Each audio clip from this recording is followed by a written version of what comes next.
Welcome once again. Now we will go for the introduction of the next instrument.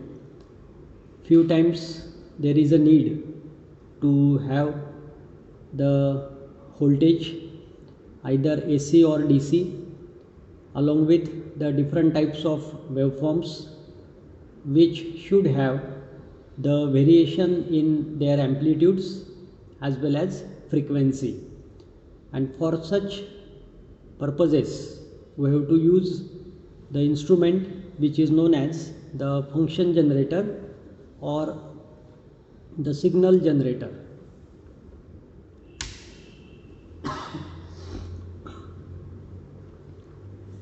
In our laboratory, the AppLab make function generators are available. Once we will start it, that is switch on the function generator on the 7 segment LED display, it will show you the parameters. Usually we are in need of displaying the frequency, but few times the voltage, either peak to peak voltage, is also required to get displayed.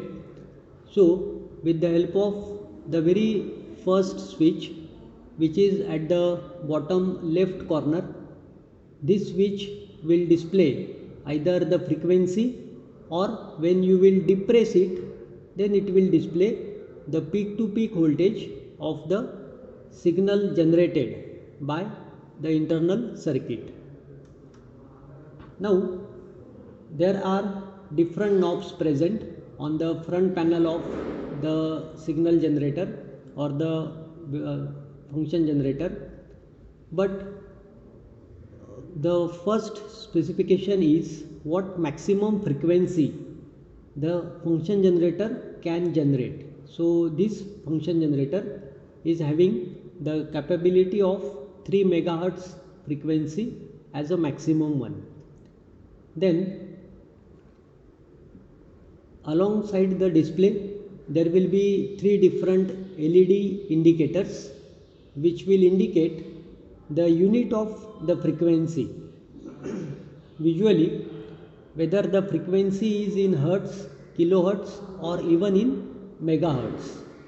So when a particular LED will glow, then that will indicate the unit of the frequency displayed on the 7 segment LED as a form, in the form of a single display. Then beside that one there are 2 more knobs which are variable one and which are only for the adjustment of the frequency. The 2 knobs are called as the coarse one and the fine one. So coarse means in bigger steps the frequency will get changed, and fine means in small increments the frequency may get changed.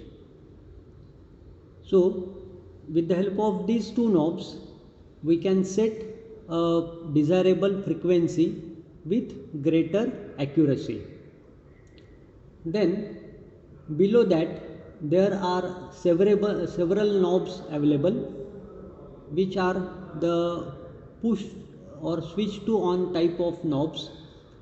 Whenever we will press any of these knobs, then the particular range of frequency will get selected.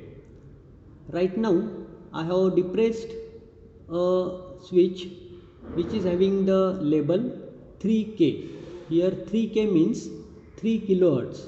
So from the minimum of 33.68 hertz to the maximum of around 3.5 or 4 kilohertz will be the frequency available, or it can be varied with the help of these 2 knobs. Similarly, if I will press the 30 kilohertz knob, then the minimum frequency of 340 Hertz and the maximum frequency of around 34.5 kilohertz will be available. So internally the circuit will be such that it can generate the variations in the frequencies over a particular range, and hence from the minimum of 0.3 Hertz to maximum of 3 megahertz these switches are available. Those you can say as the frequency range selector switches. Then on the right half side of the function generator, few more knobs are available, but the knobs which are usually required to perform the various experiments, these are the function knobs.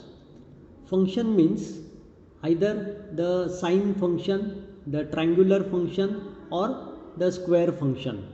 So these three different waveforms or signals, that is the sine wave, triangular wave and the square wave, these are available at the output port.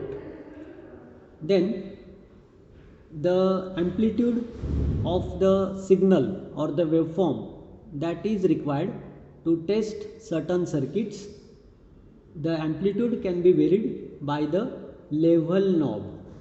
So if you will rotate that knob or move that knob in the clockwise direction, then you can be able to get increasing amplitude, okay, of the generated signal. That may be sine wave, triangular wave, or even the square wave. Sometimes we want the sine wave in terms of the output signal at some particular frequency, but the amplitude required will be very less, which is not attainable though my level knob is at the minimum one. So for that purpose there are two more knobs available, and that will be the attenuator knobs.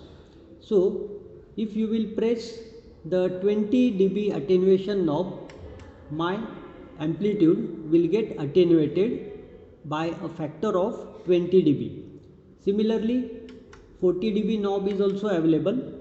If you will press both the knobs at a time, then more attenuation of the order of 60 dB will be available.